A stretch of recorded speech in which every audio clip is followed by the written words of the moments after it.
I woke up to 17 missed calls from my son. 17, all within 2 hours. Same number, same name, Brendan. I stared at my phone longer than I should have. Coffee in my hand, not drinking it, just holding it there like I forgot what it was for. Because I already knew. Before I even hit play on the voicemail, I knew exactly what memory those calls were trying to drag back into my life. Some things don't fade. They don't soften. They don't blur. They just sit there, quiet, waiting. And then one morning, they show up all at once. For me, it's always the same place. A train station, a crowded room, loud, too big, and one sentence I wish I had never believed. I'll be right back. I finally pressed play. His voice sounded older, slower, careful. Mom. It's me. I know it's been a long time. I need to talk to you. I didn't listen to the rest. I didn't need to, because the last time I heard that same tone, it ended with me standing alone in a place I didn't know, trying to figure out how I got there in the first place, and more importantly, how I was going to get out. My name is Evelyn Carter. I'm 58 years old. I live in Charlotte, North Carolina. I work part-time at a small medical office, mostly paperwork, scheduling, nothing complicated. Quiet life, predictable, exactly the way I like it. Most days I wake up, walk my dog, make breakfast, go to work, come home, and don't think about Missouri. Don't think about Brandon. Don't think about that day. But this morning, that routine didn't hold. 17 missed calls has a way of breaking things open. I set the phone down and looked around my kitchen. Same place I've lived in for years now. Same table. Same chair. Same little crack in the corner tile I keep meaning to fix and never do. Everything steady. Everything earned. And none of it came from where I started. Because a few years ago I thought I was doing the right thing. I had just retired. 32 years working in a hospital system. Long shifts, weekends, holidays. I didn't complain. I just kept going. Saved what I could. Paid off my house. And when I finally sold it, I had enough to feel secure. Not rich, but comfortable. And that's when Brandon called. Mom, you don't need to be out there by yourself anymore, he said. Come closer. We'll help each other out. It sounded reasonable. It sounded like family. So I packed up what was left of my life and moved back to Missouri. Not into his house, but close enough. 15 minutes away. That was the plan. At first, it felt right. He checked in, stopped by, brought groceries once or twice. Melissa smiled, asked polite questions, kept things light. Normal. That's what it looked like. But normal doesn't always stay that way. It started small, it always does. Little comments that don't sound like much until you hear them enough times. You should get used to doing things on your own again. You don't want to rely on people too much. You've been out of the system a while, Mom. I didn't push back. I figured maybe they were right. Maybe I did need to adjust. Then it shifted. Brandon started asking about my finances. Not in a direct way, not at first. More like, what are you doing with the money from the house? Are you investing it? You know I could help you manage that, make it grow. I told him I was fine. I had a plan. That answer didn't sit well with him. You can tell when something changes in a person even if they don't say it out loud. The tone gets shorter, the patience disappears. The way they look at you shifts just enough that you feel it before you understand it. Melissa stopped asking questions. Brandon stopped offering help. And the house I had just moved near started feeling further away than it should have. Still, I stayed, because that's what you do. You don't walk away from your own son over a few uncomfortable conversations. At least that's what I told myself. Until the day he offered to take me to St. Louis. Just a change of scenery, he said. You've been stuck in the same routine. I remember thinking maybe this was him trying to reset things. Start fresh. Fix whatever had been off between us. I said yes. I didn't ask too many questions. That was my first mistake. The drive was quiet, not tense, just off. Music playing low. Melissa on her phone. Brandon focused on the road. No one arguing. No one laughing either. Just silence that didn't quite belong. When we pulled into the station, it was busy. Middle of the day, people moving fast, bags rolling across the floor, announcements echoing through the building. I stayed close to them at first. Didn't know the layout. Didn't know where anything was. Brandon stopped near the main entrance and turned to me. Wait right here, he said. I'm going to park the car. I'll be back in a few minutes. I nodded. Didn't question it, because why would I? It was my son. And at that point, I still believed he meant what he said. I stayed exactly where he told me to stand. Right by the entrance, near a column with a map I didn't understand, people brushing past me like they had somewhere important to be. I remember adjusting my purse on my shoulder, checking my phone, looking toward the doors every few seconds. At that moment, nothing felt wrong yet. Just a normal wait. That's how it always starts. You don't see it when it begins. You only recognize it later when you're looking back, trying to figure out where things changed. And for me, it didn't start at that station. It started months earlier. Back when I still thought moving closer to Brandon was a good idea. Back when I believed proximity meant connection. I had been living alone for years before that. After I retired, my days got quieter. Not lonely, just slower. I had my routines, my neighbors, my space. But when Brandon called, he made it sound like I was missing something. You shouldn't be out there by yourself, he said. Come closer. We'll see each other more. It'll be easier. Easier. That word stuck with me. So I sold the house, packed up everything I wasn't ready to let go of, and moved to Missouri. Not into his home. That wasn't the plan. I found a small place about 15 minutes away, close enough to feel like family, far enough to keep my independence. At first it worked. He came by. Not every day, but enough. Sometimes he'd bring groceries. Sometimes we'd sit and talk for a bit. Melissa would come along occasionally. She was polite, always polite. That kind of polite that keeps things at the surface. I didn't question it. I was just glad we were trying. But it didn't take long for things to shift. It started in conversation. Small comments. The kind you can ignore if you want to. You've been on your own a long time, Mom. You might need to adjust. I just don't want you getting too comfortable relying on people. You should probably get used to handling things yourself again. At first, I thought he was encouraging me, pushing me to stay independent. But then it kept coming. Same message, different wording, over and over, until it stopped sounding like encouragement and started sounding like a warning. Melissa picked up on it too. Not directly. She never said anything outright. But she'd reinforce it. You raised him to be independent, she'd say. It's a good thing. I didn't argue. I told myself they were just trying to help. That maybe I was reading too much into it. Then the money conversation started. Casual at first. So what are you doing with the money from the house? Are you investing it? You know, letting it sit there isn't doing you any favors. I answered honestly. I had a plan, nothing complicated, safe, steady.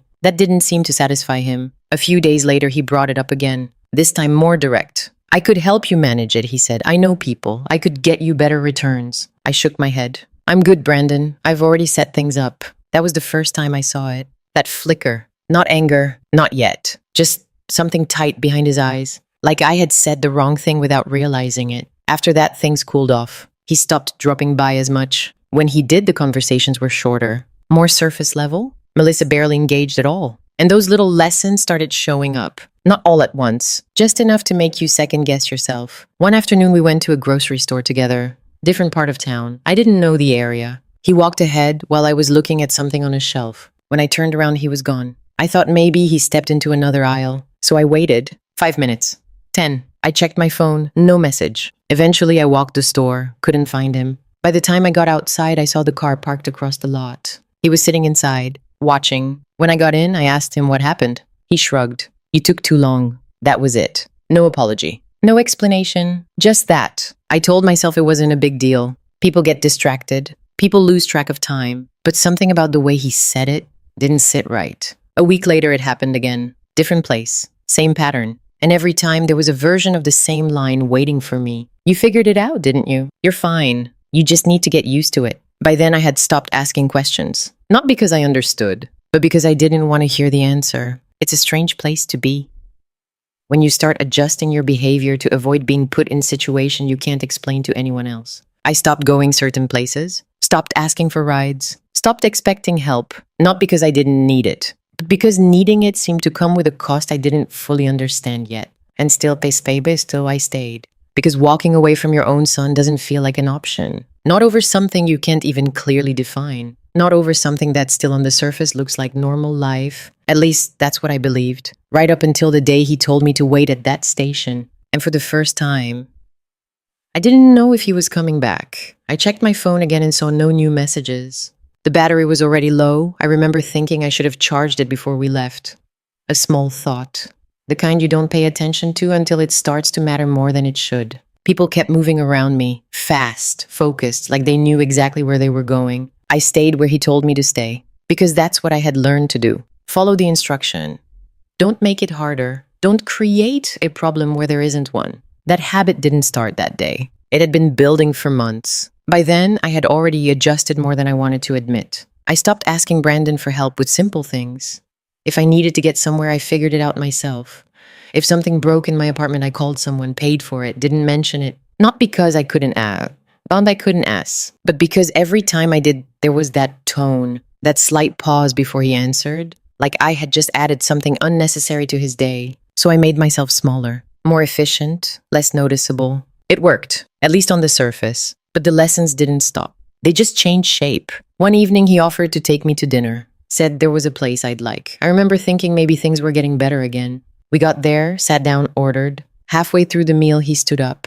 "Be right back," he said. Same sentence, same calm tone. I nodded. Didn't think much of it. 5 minutes passed, then 10. The server came by and asked if everything was okay. I smiled. Yes, he just stepped out. 15 minutes. I checked my phone. Nothing. 20 minutes. I started to feel that familiar tightening in my chest. Not panic, not yet. Just awareness that something wasn't right. I paid the bill myself and stepped outside. The parking lot was quiet. His car was gone. No message. No explanation. I stood there for a minute trying to make sense of it. Maybe he had an emergency. Maybe he had to leave quickly. There are always reasons if you look for them. That's what I told myself. By the time I got home, there was a text. "You handled it?" That was it. No apology. No follow-up. Just confirmation that I passed something I didn't know I was being tested on. That's when it started to click. Not all at once, but enough that I couldn't ignore it anymore. This wasn't random. This wasn't distraction. This was intentional. Every situation had the same pattern. Leave. Wait. Watch what happens. And then reduce it to a lesson. You're stronger than you think. You don't need to rely on people.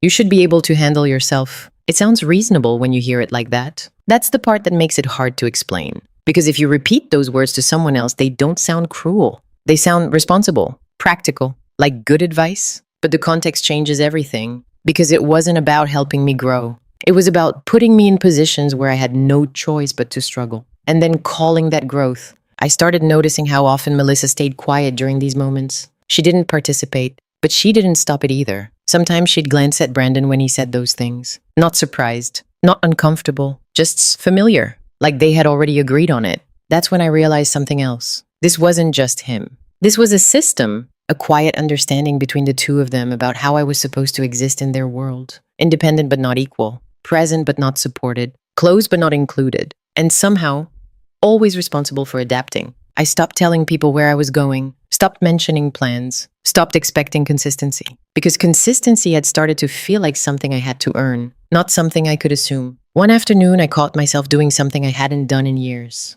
I was standing outside a store waiting, not because someone told me to, but because I didn't want to leave too soon. Didn't want to risk missing something. Didn't want to be wrong. That's when it hit me. I wasn't just adjusting my behavior. I was adjusting how I thought, how I made decisions, how long I waited, what I expected from people. That's what those lessons were really doing. They weren't teaching me independence. They were teaching me hesitation, teaching me to second-guess myself, to stay longer than I should, to give more time than something deserved. And the worst part was, it worked. Because by the time we drove into St. Louis that day, I didn't question anything. Not the quiet car, not the lack of conversation, not the way Brandon kept his eyes on the road like he was focused on something other than traffic. I didn't ask where we were going once we got there. Didn't ask how long we'd be. Didn't ask why we stopped at that station instead of anywhere else. I just followed. Because by then, following felt easier than pushing back. And when he told me to wait, I didn't hesitate. I didn't ask how long. I didn't ask where exactly he was parking. I didn't even think to go with him. I just nodded, stepped out of the car, and watched him drive away, still believing it was just another small thing, another short wait, another moment that would make sense in a few minutes. I didn't realize yet that this time the rules were different. I shifted my weight from one foot to the other and checked the entrance again. Still no sign of him. The crowd kept changing. New faces, different voices, people coming in, people leaving. The sound of rolling suitcases dragging across the floor started blending into one long noise I couldn't separate anymore. I looked at the clock on the wall. 23 minutes. That felt longer than it should have. I told myself parking was probably bad. Busy area, middle of the day, maybe he had to circle around. I stayed where I was. 30 minutes. I pulled my phone out again. No new messages. Battery down to 12%. I thought about calling him, but something stopped me. That same hesitation I had been carrying for months. Don't overreact. Don't make it a problem. He said he'd be back. So I waited. 40 minutes. The space around me started to feel bigger. Not physically, just different. Like I was more aware of it. Every movement, every person passing too close. I stepped a few feet away from the column, then stopped. Then went back. Because he told me to wait there. And even then, part of me didn't want to get it wrong. 50 minutes. That tight feeling in my chest came back. Not panic. Not yet. Just a slow realization building underneath everything else. I walked toward the entrance doors just to look outside. Cars moving, people getting dropped off, someone arguing near the curb, nothing out of place. I stood there for a few seconds scanning the street. Then I saw it. His car. It moved slowly past the front of the station. Not speeding, not stopping, just rolling through traffic like any other car. At first, I felt relief. There he is. He found parking, he's coming back. I stepped closer to the glass, raised my hand slightly, just enough that he could see me. And then I saw his face. He looked right at me. No confusion, no urgency, just recognition. And then he smiled. Not wide, not exaggerated, just enough. Enough that I knew he saw me. Enough that I knew he wasn't coming back. My hand dropped before I even realized it was still raised. The car didn't slow down, didn't signal, didn't stop. It just kept moving. For a second, I thought maybe I was wrong. Maybe that wasn't him. Maybe I imagined it. Then the passenger side window lowered just a few inches. Melissa leaned slightly toward it. I couldn't hear every word. Too much noise, too much distance, but I heard enough. See if she figures it out. That was it. That was the moment everything shifted. Not the waiting, not the time. Because in that second, there was no confusion left. No misunderstanding. No explanation that could make it reasonable. This wasn't a delay. It wasn't bad timing. It wasn't forgetfulness. It was a choice. A clear one, made by someone who knew exactly where I was standing and decided to leave anyway. The car disappeared into traffic. And just like that, the waiting changed. It wasn't waiting anymore. It was being left. I stepped back from the door slowly, not rushed, not dramatic, just steady, like my body was trying to catch up with what my mind had already figured out. I looked around again. Same station, same people, same noise. But everything felt different now, like I had been moved into a space that didn't belong to me. I checked my phone again. 9%. Still nothing from him. No message, no call, no explanation. I thought about texting, asking what was going on, but I already knew what the answer would be. Or worse, that there wouldn't be one. I walked back to the column, then past it, then stopped. Because for the first time, I didn't know what I was supposed to do next. There was no instruction. No, wait here. No, I'll be right back. Just silence. I looked at the ticket machines. Didn't know how they worked. Looked at the screens overhead. Didn't know where anything went. I had some cash, not much. No plan. No destination. And no one expecting me to arrive anywhere. I sat down on a bench for a moment, then stood back up. Sitting felt too final. Too much like giving into it. I walked a few steps, then stopped again. Everything felt like a decision I wasn't ready to make. Where to go, who to ask, how long to stay. Even leaving the building felt like a risk. Because once I stepped outside, I'd be even more lost than I already was. So I stayed inside, moved slowly, tried to look like I knew what I was doing. Because even then, I didn't want anyone to see it. Didn't want anyone to know that I had just been left in a place I didn't understand. By the one person who was supposed to make sure I never had to figure it out alone. I kept walking like I belonged there. That was the first thing I focused on. Not looking lost, not looking like something had just happened. Just moving. I passed rows of seats, vending machines, people waiting for trains that actually had somewhere to go.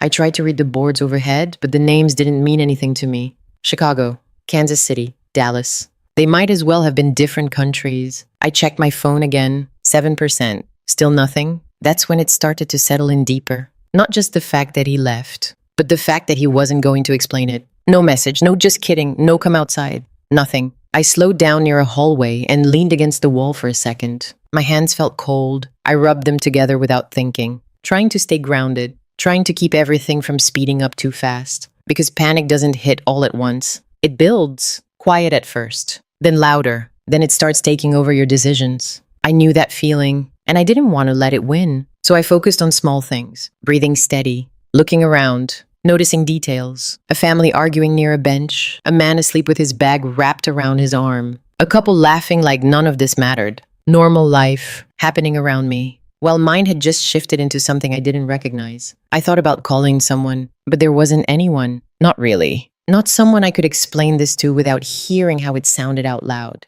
My son left me at a train station. Even in my own head, it didn't sound real. It sounded like something people say when they're exaggerating. So I didn't call. I didn't ask. I just kept moving. At some point, I realized I had walked the same path more than once. Past the same vending machine, the same bench, the same sign pointing to platforms I didn't understand. That's when someone finally noticed. "Ma'am, are you all right?" The voice was calm, not loud, not sharp, just present. I turned and saw a man in a uniform. Transit police. I nodded too quickly. "I'm fine," I said. He didn't move, didn't argue, just stood there a second longer than most people would. Are you waiting for someone? He asked. I hesitated. That question felt heavier than it should have, because the honest answer didn't match what I had been telling myself for the last hour. Yes, I said anyway. He glanced around briefly. How long have you been waiting? I'm not sure, I said. That part was true. Time didn't feel clear anymore. He studied my face for a second, not in a suspicious way, just paying attention. Do you have a ticket? He asked. I shook my head. Do you know where you're headed? Another pause. That's when the answer changed, because I didn't. Not anymore. And saying that out loud felt like crossing a line I hadn't wanted to cross. I was with my son, I said. The words came out slower than I expected. He told me to wait. He said he'd be right back. The officer nodded slightly. Do you know where he went? I shook my head again. He was parking the car. That sounded smaller when I said it out loud. Simpler, like something that should have already been resolved. The officer didn't respond right away. He glanced toward the entrance, then back at me. Do you have a way to contact him? He asked. I held up my phone. Battery's almost gone. He took that in, then asked one more question. When was the last time you saw him? And that's when it happened. Because up until that point, I had been holding everything in place, keeping it manageable, keeping it controlled. But that question forced it all into one moment. I saw him drive past the station, I said. My voice didn't shake, but it felt different. He looked at me, and then he kept going. The officer's expression changed. Not dramatically, just enough. Enough that I could tell he understood what I was saying, even if I hadn't said it directly. He didn't ask if I was sure, didn't question it. He just nodded once. Okay, he said. Let's step over here for a minute. He guided me toward a quieter area near an office. Not isolated, just away from the crowd. Another officer came over. Then someone from the station staff. They offered me water, a chair, simple things. No one rushed me. No one made me feel like I had done something wrong. And that alone felt unfamiliar. Because for the first time that day, I wasn't being tested. I wasn't expected to figure it out on my own. I wasn't being watched to see what I would do next. I was just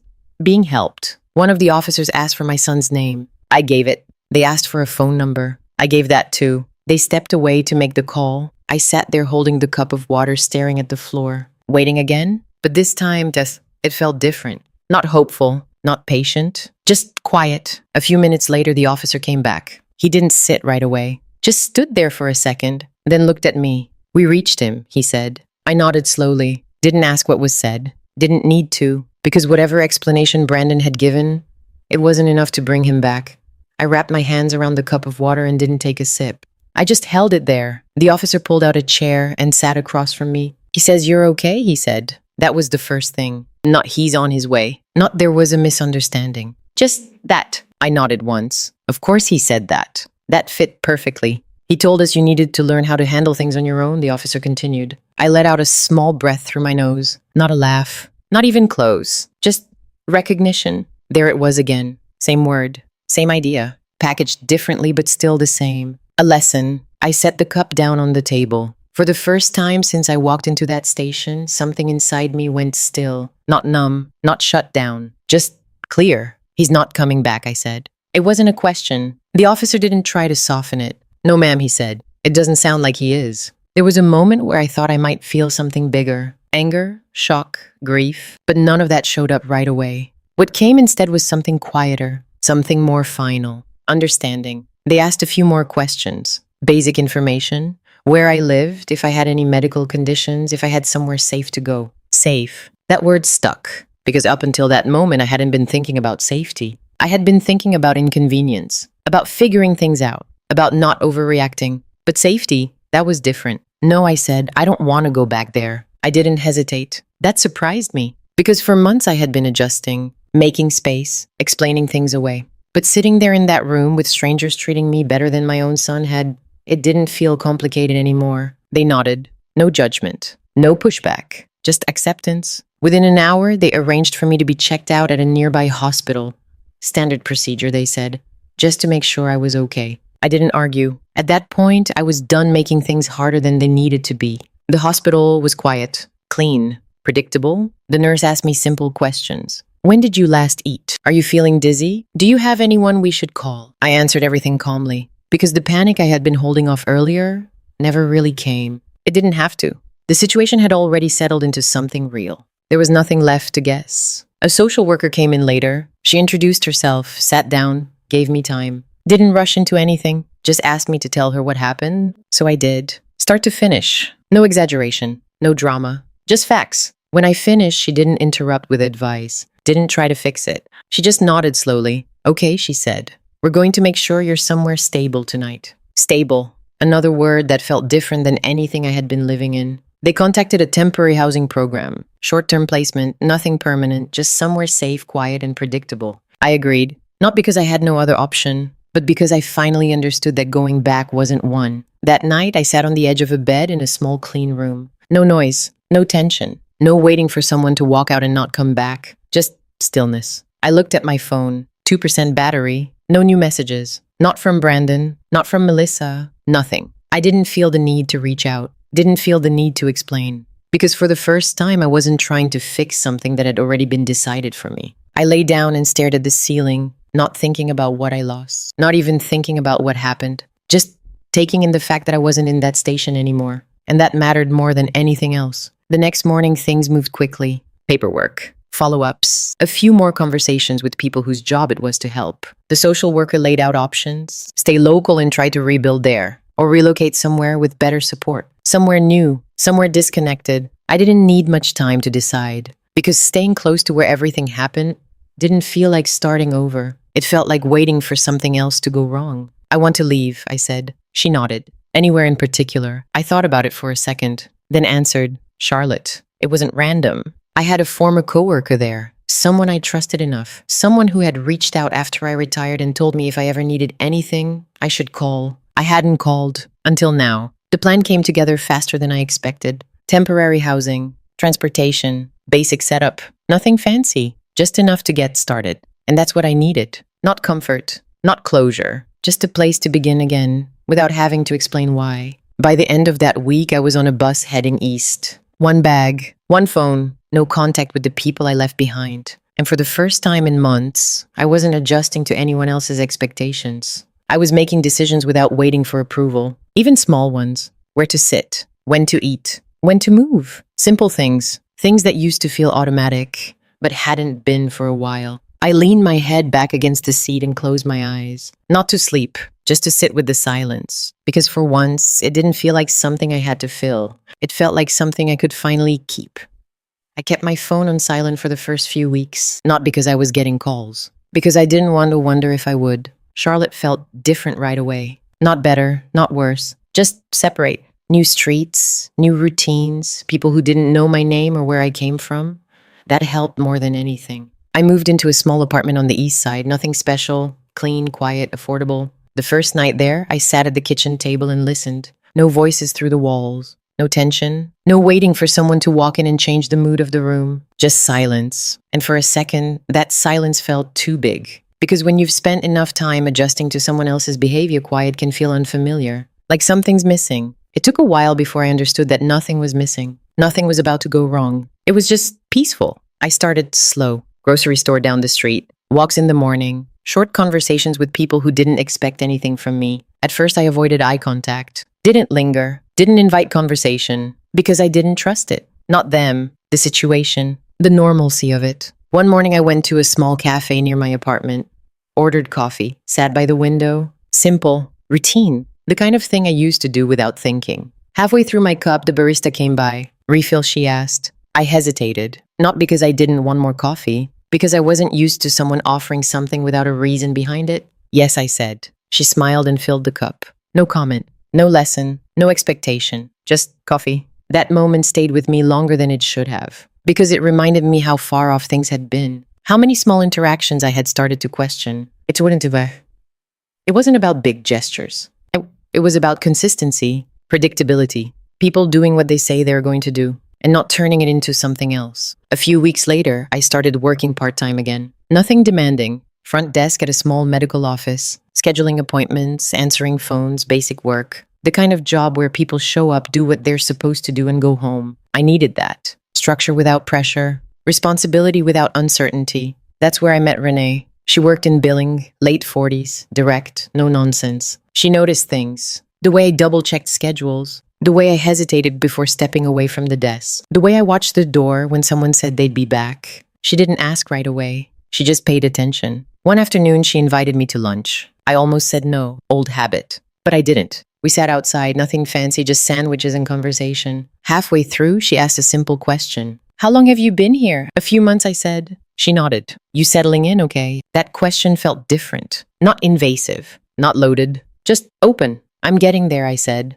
She didn't push, didn't ask for details, just said that's enough. That was it. No follow-up, no curiosity beyond what I offered. That mattered more than anything she could have said. Over time, I met her husband, Thomas. Quiet guy, works with his hands, doesn't say much unless it matters. They invited me over for dinner one night, then again the next week. No pressure, no expectations, just inclusion. And slowly, without realizing it, I stopped watching the clock when I was with them. Stopped preparing for someone to leave early. Stopped assuming there was a test hidden in the moment. I started noticing something else too. The absence of tension. No one making comments about what I should be doing differently. No one correcting small things. No one turning normal situations into something else. Just people living their lives and letting me exist in that space without adjusting to fit. It took time for that to settle in. Time to believe that this wasn't temporary, that it wasn't going to flip into something else. One evening I was at their house sitting in the living room. Thomas stood up. Gonna grab something from the garage, he said. I'll be right back. The words hit me before I could stop it. Same sentence, same tone, same everything. For a split second, my body reacted. Tensed, alert, waiting. He walked out. The door closed, and I sat there watching it. Without meaning to. Renee noticed. Didn't say anything right away. Just let the moment pass. A few minutes later, Thomas came back. Exactly like he said he would. No delay. No twist. No lesson. Just back. I let out a breath I didn't realize I was holding. And for the first time, I understood something I hadn't been able to put into words before. Trust isn't built through big moments. It's built through small ones. Repeated. Consistent. Uncomplicated. That night when I got home, I didn't check my phone. Didn't look for missed calls. Didn't wonder if anyone had tried to reach me. Because for the first time in a long time, I wasn't waiting for anything to happen. I was just living inside what already was. I picked up the phone again and stared at his name. Brandon Carter. It had been years since I last saw it show up like that. Not blocked, not hidden. Just sitting there like nothing had happened. Like time had erased something it didn't have the right to touch. There was another voicemail. I didn't open it right away. Instead, I set the phone down and walked to the sink. Turned on the water, let it run a little longer than necessary. Gave myself a minute, because I knew this wasn't just a call. It was a decision, and I wasn't going to rush it. I dried my hands, slowly walked back, and pressed play. His voice sounded different this time. Not just older, careful, measured. Mom, I know you probably don't want to hear from me, but things have been rough. I need to talk to you. Please call me back. That word, please. I hadn't heard that from him in a long time. I set the phone down again. Didn't respond. Didn't react. Just sat there. Because the part of me that used to respond to that tone wasn't there anymore. A few minutes later, the phone rang again. Same number. I let it go. Then it rang again. And again. 17 times that morning. I didn't pick up once. Around noon, another number came through. I didn't recognize it. I almost ignored it. But something made me answer. Hello. There was a pause. Then a voice I hadn't heard in years. Mom, Jasmine. My daughter. Younger. Softer. Always the one who stayed out of conflict as much as she could. Jasmine, I said. Another pause. Like she wasn't sure what she was allowed to say next. I wasn't sure if you'd answer, she said. I almost didn't, I replied. She let out a small breath. That's fair. We stayed quiet for a second. Then she said it. He's been trying to reach you. I noticed. Another pause. Then she shifted. You should know what's going on, she said, before you decide anything. I leaned back in my chair, listened, because for the first time I wasn't trying to fill in the blanks. I was waiting for the truth. He lost his job, she said. How I asked, performance issues and some complaints. Nothing big all at once, just things adding up. That made sense. Not dramatic, not sudden, just consistent consequences. The house is gone, she added. Foreclosure. Yeah, I nodded even though she couldn't see it. And Melissa, silence. Then they're not doing well. That was enough. I didn't need details. I understood what that meant. And now I asked, he's staying in a short-term rental, she said, trying to figure things out. I let that sit for a second, then asked the question that mattered. Why now? Jasmine didn't answer right away, because we both knew the answer. He doesn't have many options left, she said finally. There it was. Not regret, not reflection, just need. And you, I asked. Another pause. I wanted you to hear it from me, she said, not from him. That mattered. Because Jasmine had always been honest even when it was uncomfortable. Thank you, I said. We talked a little longer. Not about the past. Not about what happened. Just enough to understand the present. When we hung up, I sat there for a while, phone in my hand, not moving, because this was the part people don't talk about. The moment where everything lines up, where the person who made the decision back then finally feels it. Not because they changed, but because the situation changed around them.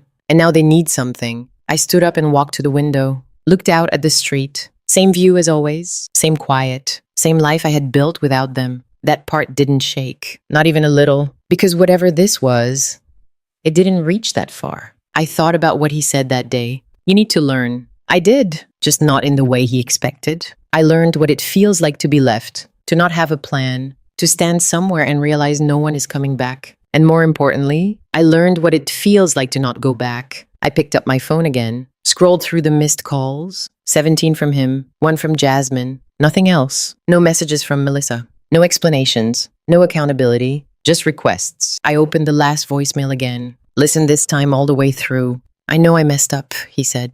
I just need a chance to talk. I don't have anyone else right now. I stopped it there because that sentence told me everything I needed to know. Not I'm sorry, not I understand. Just I don't have anyone else. I set the phone down and walked to the table, sat down. And for a moment I let myself consider it, not out of guilt, not out of obligation, just clarity, because this wasn't about anger anymore. It wasn't about proving anything. It was about understanding what my response meant, not to him, to me. And after a few minutes, that answer settled in. Quiet. Clear. Final. I picked up my keys, not to call him, not to message him, but to move. Because some conversations don't belong over the phone, and some decisions are better made face to face.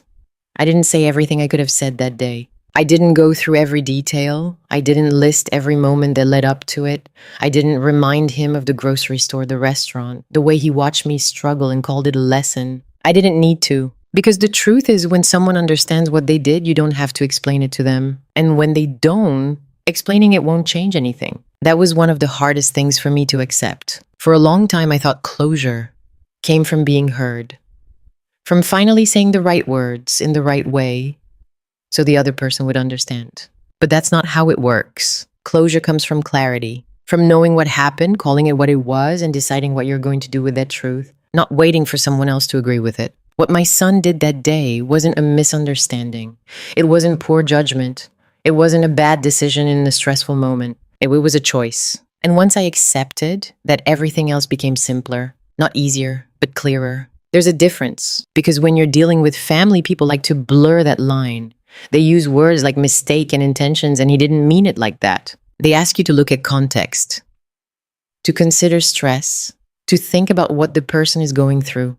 And I understand why, because it's uncomfortable to admit that someone you love, someone you raise, is capable of hurting you in a way that's deliberate. But pretending it's something else doesn't protect you. It just keeps you in it longer. If there's one thing I learned from all of this, it's that not every form of harm looks dramatic. Sometimes it's quiet. It shows up in small moments, in patterns, in behavior that doesn't seem like much until you step back and look at it all together. Being left at that station didn't start that day. It started every time I was expected to adjust without question. Every time I was told to figure things out alone while someone watched to see if I could. Every time I ignored the feeling that something wasn't right because I didn't want to believe it. That's how it builds. And that's why people miss it. Because it doesn't look like abuse, it looks like advice. It sounds like responsibility. It gets framed as growth. But growth doesn't come from being put in situations where you have no support. And independence doesn't come from being abandoned. Real independence comes from choice, from having options, from knowing you can rely on people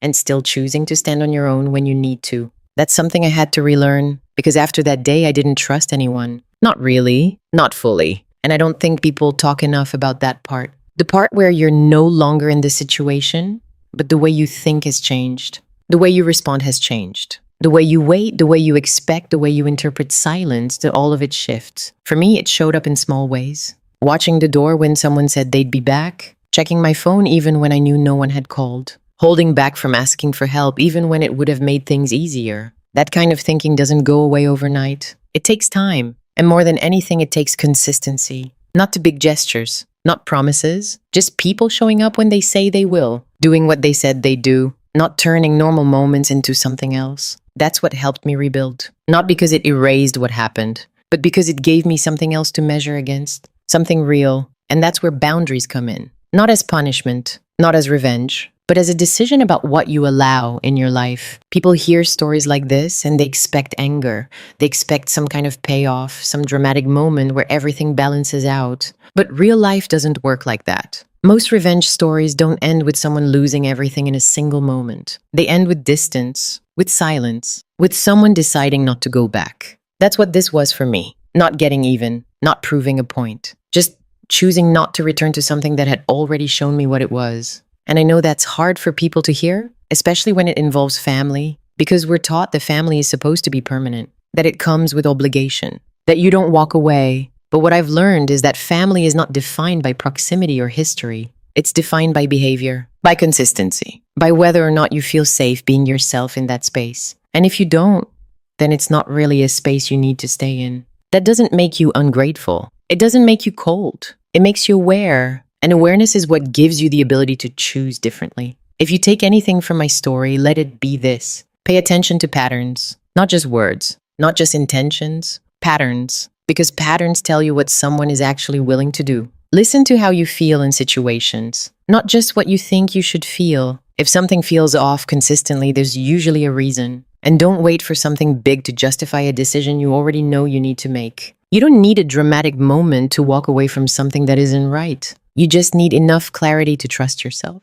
That's what changed everything for me. Not what happened at the station, but what I chose to do after. And once you make that kind of decision, you don't go back to who you were before it. You move forward with something else, something steadier, something that doesn't depend on anyone else doing the right thing. Just you knowing what you deserve. If this story felt familiar to you in any way, if you've lived through your own version of family drama or had to make a hard decision that didn't look right to anyone else but felt right to you, then you're not alone. There are more stories like this than people realize. Not always loud, not always obvious, but real. And if you want to hear more of these kinds of family stories, the kind that don't always get told out loud, the kind that show what real-life revenge stories actually look like, then stay with this channel. Because sometimes the most powerful thing you can do is recognize the truth in your own life and decide what you're going to do with it.